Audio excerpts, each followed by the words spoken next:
That's a shot probably taken in the 30s or the 40s. After the drive went through, a lot of it got washed up and stayed on shore. And so they went down and threw the remnants back into the stream, called picking the rear.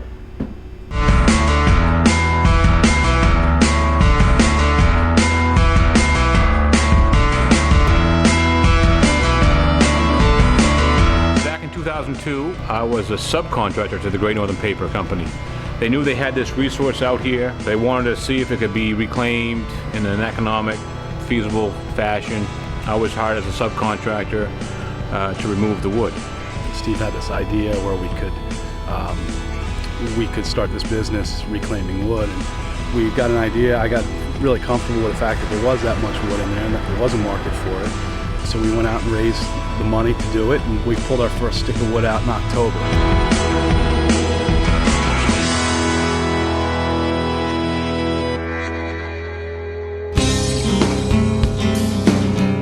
These are axe-felled stumps. This is a piece of oak that was cut in 1900 when they flooded the lake. And this is a 1909 boom log that's stamped, the 09, and that's a GN for Great Northern. They linked these boom logs together and they were able to corral all the wood together. They used it to hold back wood, to divert wood, and also when they got to lakes, they would put them in a big boom and then tow them down the lake. Now the concentration in Quakish Lake came because that was the holding area for the wood for the mill while it processed the wood all summer. Every spring that lake would fill up with wood coming down from the areas up above, and it just sat there all summer as the mill used it. And so they figure they lose 5% a year from 1911 to 1972 when the EPA said no more river drives, it's bad for the environment. So we figure through the studies that we've acquired, there's between 700,000 and 1.2 million cords of wood in the river bottom. Now that's over 1,000 acres, it's pretty spread out, and it's not that easy to get it out, but we figure with our equipment we'll be able to do that. We're headed to our landing on Quakish Lake, which is actually a landing area that Great Northern used to tend their booms and to push the wood down to the mill.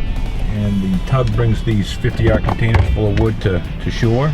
Be picked up by these roll-off trucks, and now he's putting an empty container back on the barge to go back out and get filled.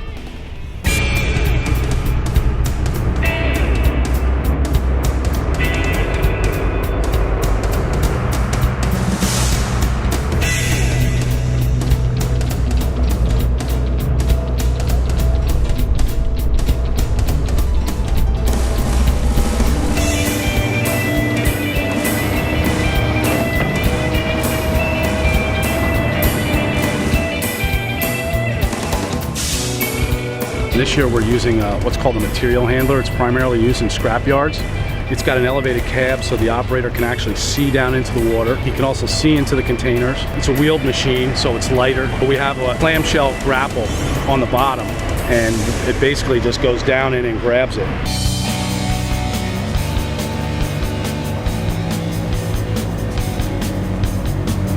Not only are we bringing wood out of the lake and providing a fiber source for the local paper mills, we like to think that we're going to restore this lake to its natural habitat.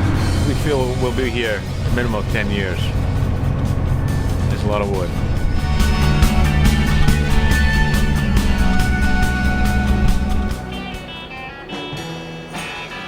I started as a raft guide about 20 years ago, even longer than that. So, I think it's only fitting that we're providing interior trim and flooring for the River Drivers Restaurant. We're going to take these squares, and they're cut at different thicknesses, and we're going to glue them on a wall for like a tile mosaic. But it'll be a 3D kind of a textured look because they have all different thicknesses. It's a great place for this wood to go. It's a local restaurant. The name is River Drivers, and this is the remnants of their work. So it's a fitting place for our wood to go. Everything that we take out we use.